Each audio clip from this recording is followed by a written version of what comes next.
then he can be able to stop me, and then I can answer. So time management. So this quote by Brian Tracy, for those who've heard about him, he says, lack of clarity is the #1 time waster. Always be asking, what am I trying to do and how am I trying to do it?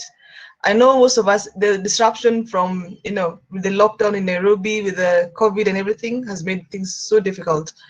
And I think the reality has hit that, you used to have a routine. Let's say as a student, you had a routine of going to class, you had a routine of, there's a time to meet your friends, there's a time to meet your family. Like everything was very well, well scheduled in that time. But when COVID happened, everything just, like we said, everything just got disrupted.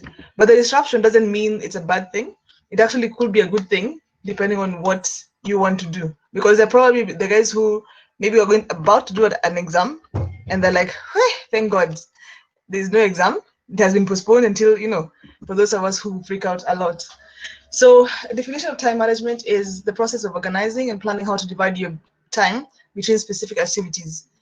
Good time management enables you to work smarter, not harder, so that you can get more done in less time. I think that is very self-explanatory, and especially as I think most of you are students, so I think that makes very clear sense, right? All right, so I think I'll just jump into straight ahead, just give the tips for time management. Knowing that we have different audiences, we probably have guys who are doing a side hustle right now, the guys who probably they're still doing their online classes for those who are able to, and then probably like what CEO said, as a whole, as a Muslim, what can you what can you be able to do in the time of this COVID? So the first thing, he already mentioned this, set goals and reward. So for this one, I think the clearest one is, as a student, the reason why you're in university is because the goal is actually to be something. So maybe be a nurse, be a doctor, be an engineer, so you can be able to give back to the community in the way you see fit. So that is the goal, and you being at the university is just part of the process. So you're quite specific in probably in the course you picked, in the university you picked, and then the in between, probably like this webinar where you're getting soft skills. Everything is going to contribute to the end goal of you being a doctor, an engineer, a nurse, I don't know, a business person, and the like. So you have to be very specific and with your goal. So in this example, being a doctor, how do you measure? How do you achieve this? The achievement is more of the process, and you have to be realistic. So right now with the COVID, definitely maybe timelines of graduating may change depending on the university, but I think most universities are trying so hard not to have the calendar disrupted. And so time-based, so time-bound, sorry, that I think it's time-bound. For a degree, for example, for you to be a lawyer, you have to do 4 years in uni, and then a year in Kenya School of Law, and probably, like you keep adding depending on what you want to do at the end of the day. So you actually know the time period. I am doing my degree for 4 years, for 5 years, to be able to achieve, to be the person I want to be. The second tip is prioritize your tasks. So what you see there is it's a matrix that was developed by Stephen Covey. This was actually developed in 1989 and has kept being revised over time. So in this time matrix, it's in his book 7 Habits of Effective People, he explains on the third point that put first things first.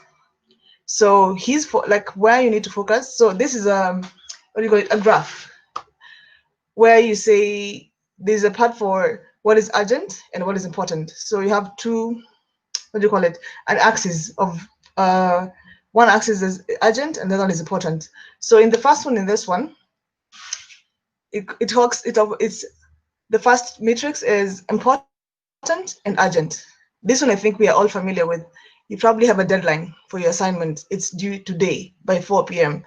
That one, if you have between doing that assignment and watching a video on YouTube, you'd rather do the assignment so that you can beat the deadline. So anything, you'll decide to do that. You'll prioritize that task, for example. So this matrix, it covers the demand, things that are demanding, firefighting and quick things that you can be able to do. On the second one, which is where Dr. Stephen Covey focus on, is something that is important but not urgent. So in this case, for time management, you need to do planning. So you take out a day out or a few hours out to plan your week, for example. So normally, I think with knowing that Monday usually is the time people start their work, which I think we're still using for most of us, you take your time out maybe on Sunday afternoon in the morning. You take your time out to plan out, what do I want to do, and in the next week, what do I want to achieve? So you're able to break it down and then take your time. In this planning also, you can probably be doing your budget at that time, where you're saying, I need this X amount of money to do this, and so you plan your time and your money. I think that is very clear. On the third matrix, where it is something that is urgent but not important. So for example, this one is, I think the examples that I came up with are when you're having a call, you have some meetings, some interruptions, depending, they might be urgent, but is it really important to jump into it? So it's not an emergency, okay?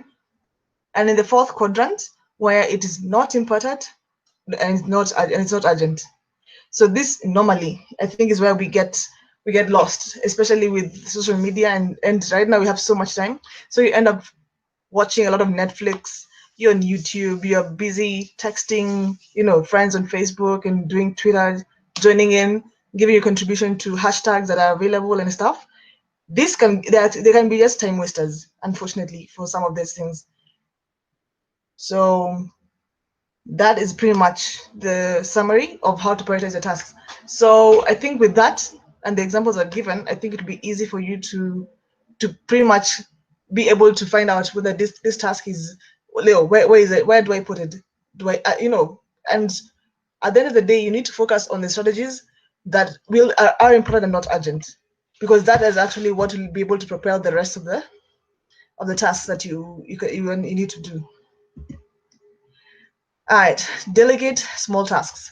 So right now with COVID, there are two ways to look at this. So for small tasks, like even supermarkets have come up with, you're doing home delivery. There was a limitation of you being able to move out, and supermarkets have been able to do your delivery to your house, for example, the mamamboga, all these services that you always need. There are those who've been able to just they follow the protocol on how to take care of the goods and be able to deliver them to you. And the second photo is, like your washing needs to be done. So probably you can be able to give it to your small sister, your brother, or you can be able to, if you can afford it now, take it to a laundromat. There are many of them that have popped up in my estate, for example, where people are charging 500 bob for 7 kilos of clothes. So just like that.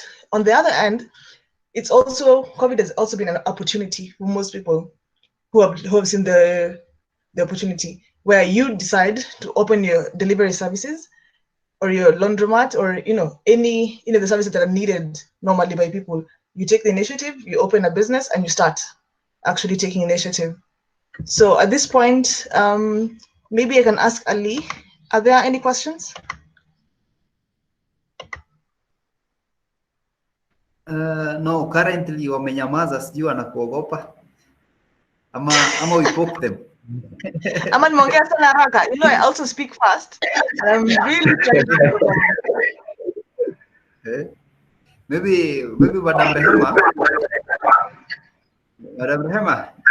Yes. We can poke them one by one as they go on. Okay.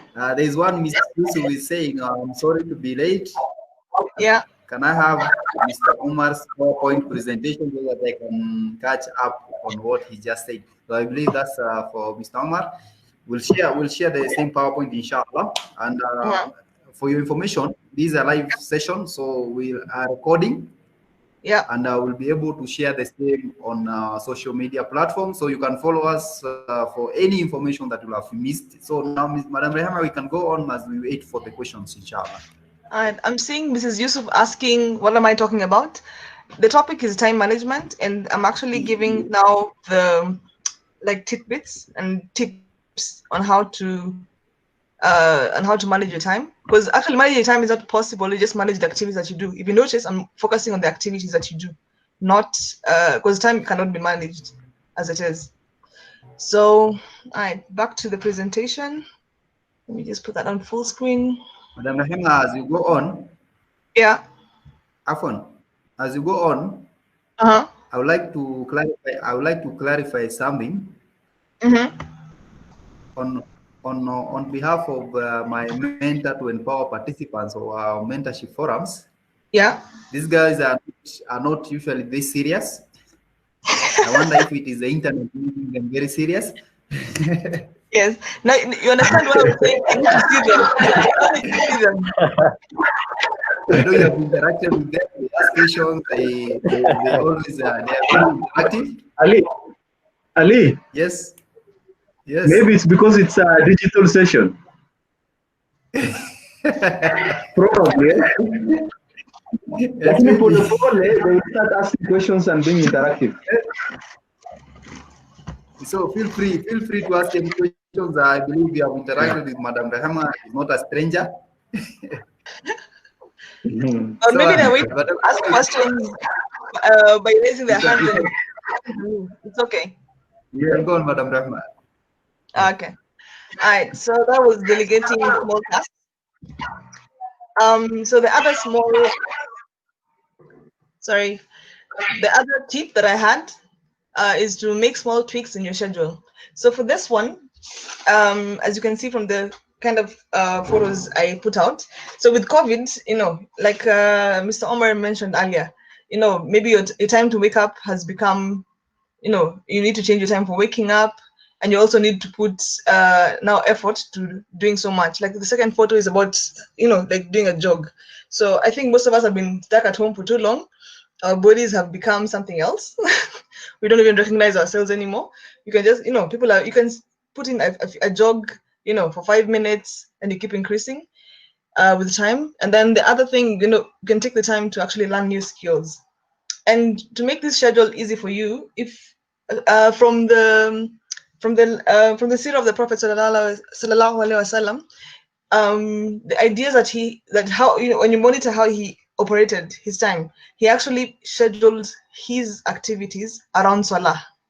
So your first salah in the morning at 5, for example, you make your dua, you finish, and then you can be able to do something else. And duhur, it's same for duhur, and then you'll be able to maybe to cook lunch.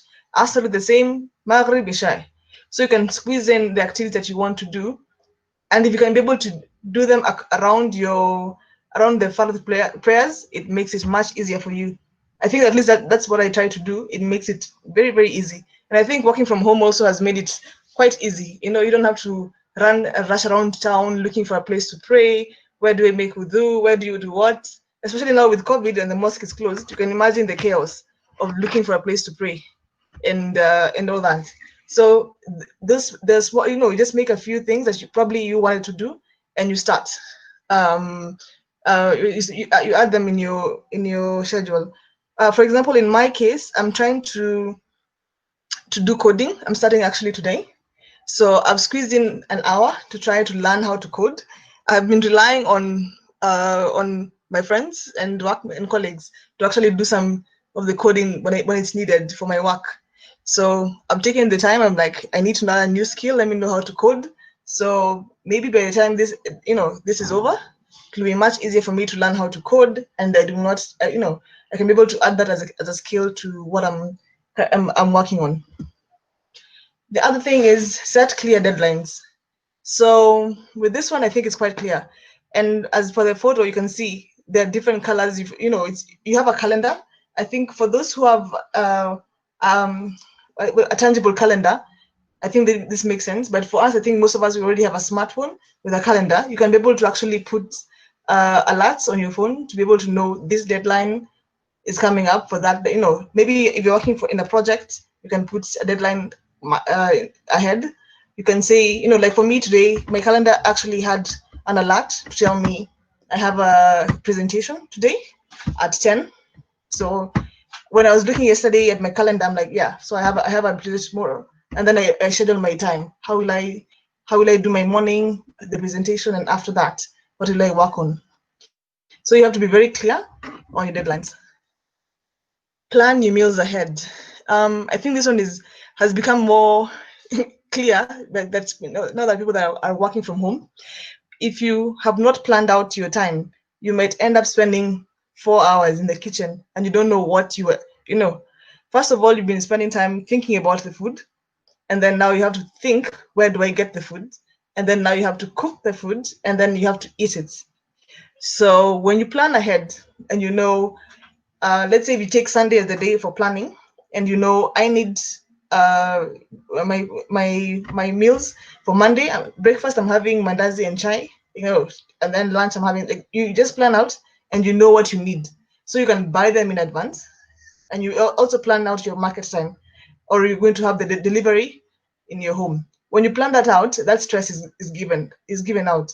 Or depending on where you're living, you can delegate this to someone else to be able to do your planning for all your meals and all the process actually of doing the cooking. All right. The other tip is link your actions to your goal. As you can see in this photo, I think it's one of those top photos, videos that come up on losing weight. So this guy took a whole year to lose 100 pounds. So his goal was to lose weight and to become lean and athletic. And so every action that he was doing in between, it's a YouTube video, maybe I can share the link after this. He put a process of what to do, including going to the gym, including going running, changing his food diet. So all those actions that you take all lead to one goal: losing weight and be fit. So you can do the same for what I gave example as a student. You're going through university, you're learning skills so that by the time you get your degree, you have a skill to be able to execute and be able to be with the career that you want to be in. Block out distractions. This one is quite clear. There's so many softwares and applications that you can use to block out some of the social media, for example, on your phone or your laptop when you're working. I can mention some of them, but I think I'll type them out maybe after I do the presentation.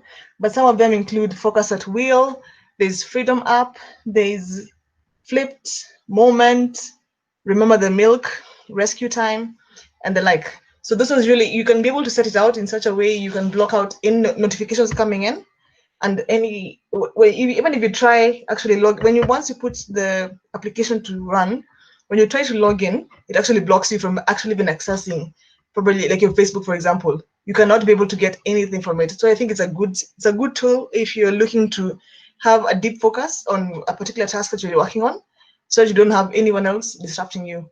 And being at home, it's actually away from social media.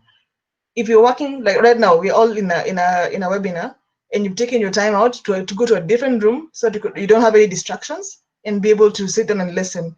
Because if you try to multitask, your attention rate fluctuates quite hard. So when you just do a task at a time, it makes it easy.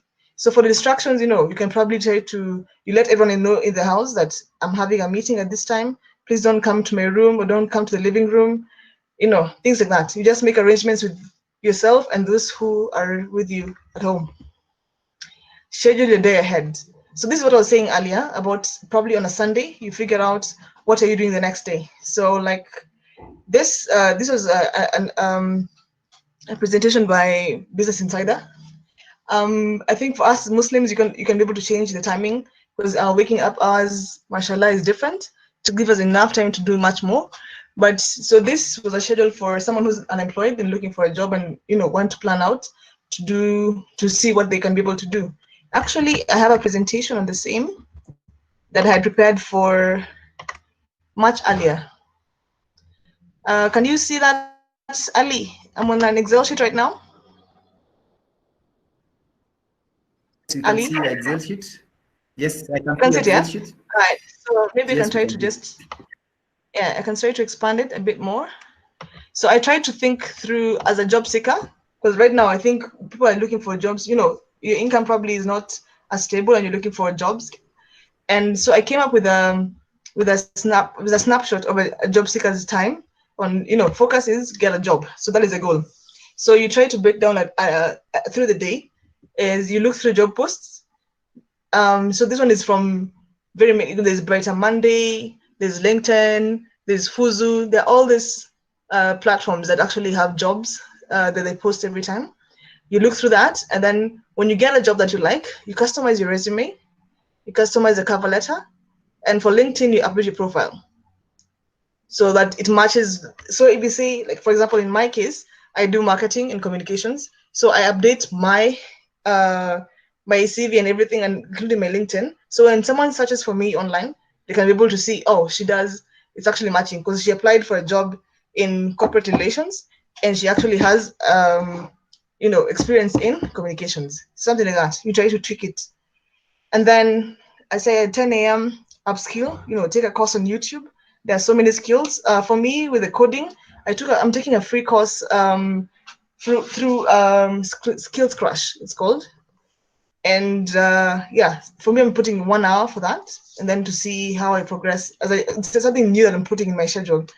All right. So for these are other stuff that you can be able to do as a job seeker. Read an article in Career, do an industry research, read a report in the industry, value proposition project. So this one, I think maybe I can take a little time to explain.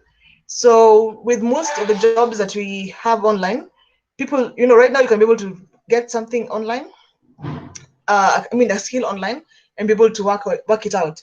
So for example, in the case that I'm explaining with coding, the idea is I would like to do that, the skill upskilling through going through the course, but at the same time work on a project, so that by the time, let's say I'm giving myself a month to do the coding, and within this month I should be able to actually have a project that I can be able to show people that I actually understood what coding is, and be able to share that as a project. Because right now where we are, you don't need to finish your degree to get your certificate to actually get the job, because as long as you get the job done, it's easy for you to get hired on the same, because it can be very specific to that.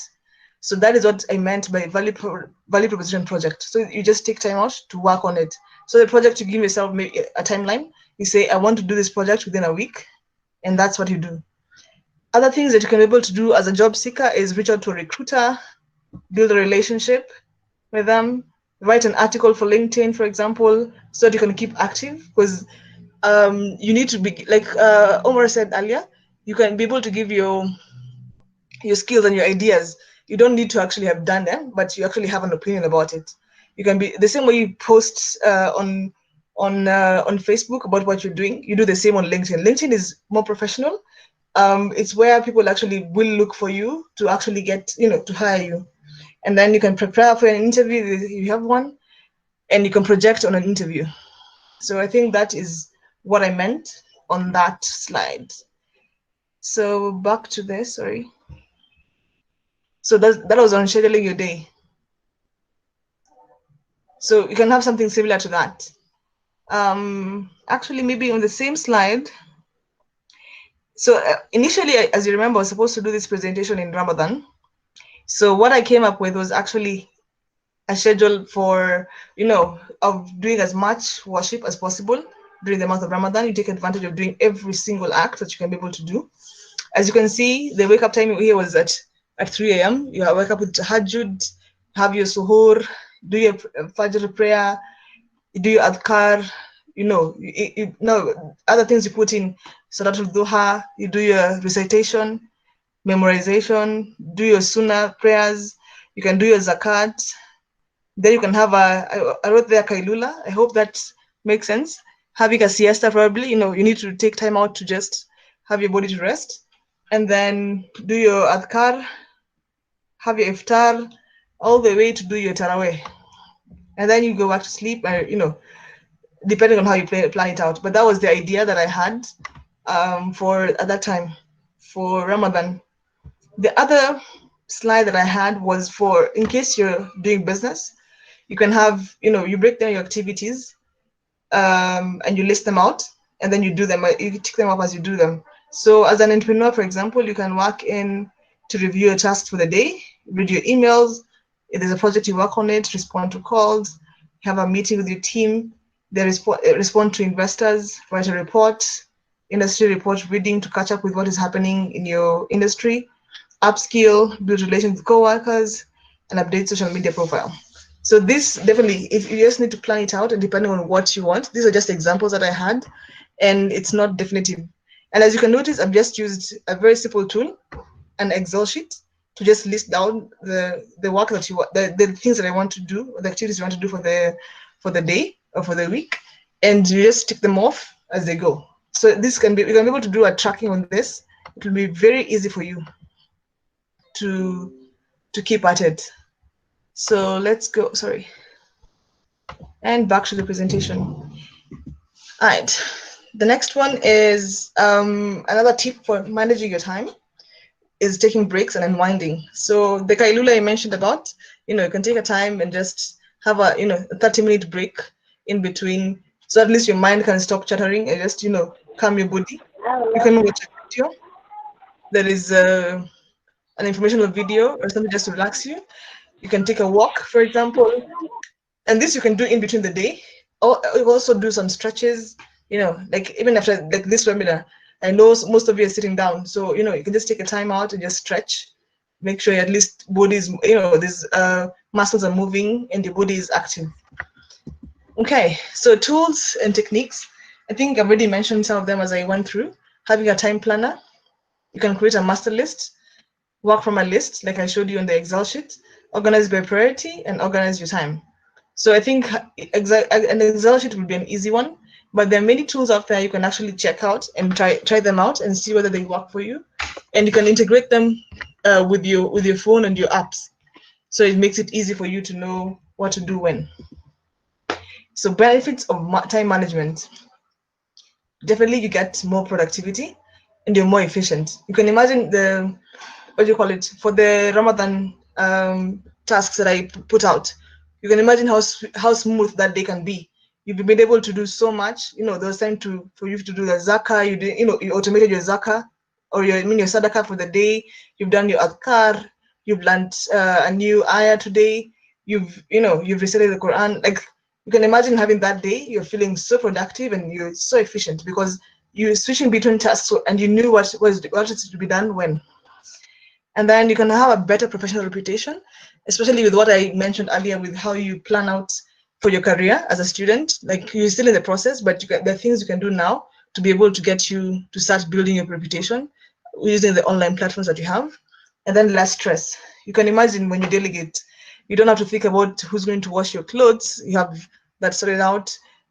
Who's going to take take things from the market. You have that sorted out. You delegate it maybe to your brother, your uncle to take care of that. So the stress just cuts, just decreases by far. And then increased opportunities for advancement, not just advancement, but also for, like I mentioned earlier with the delivery, you can start your business there. They have an opportunity to make money. And for advancement is when you upskill, when you have time to upskill.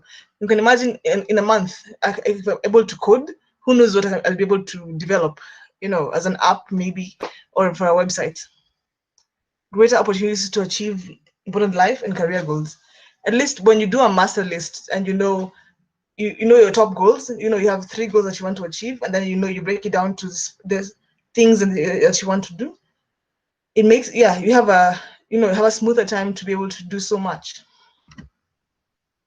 Undesirable consequences of lack of time management. I think the one is very clear, and I think most of us have gone through it, only because we're not clear about what we want to do with our time. You miss deadlines, your workflow is out of control, the quality of work that you hand in, even maybe your assignment that you've handed in, and you know very well I would have done much better if I had more time.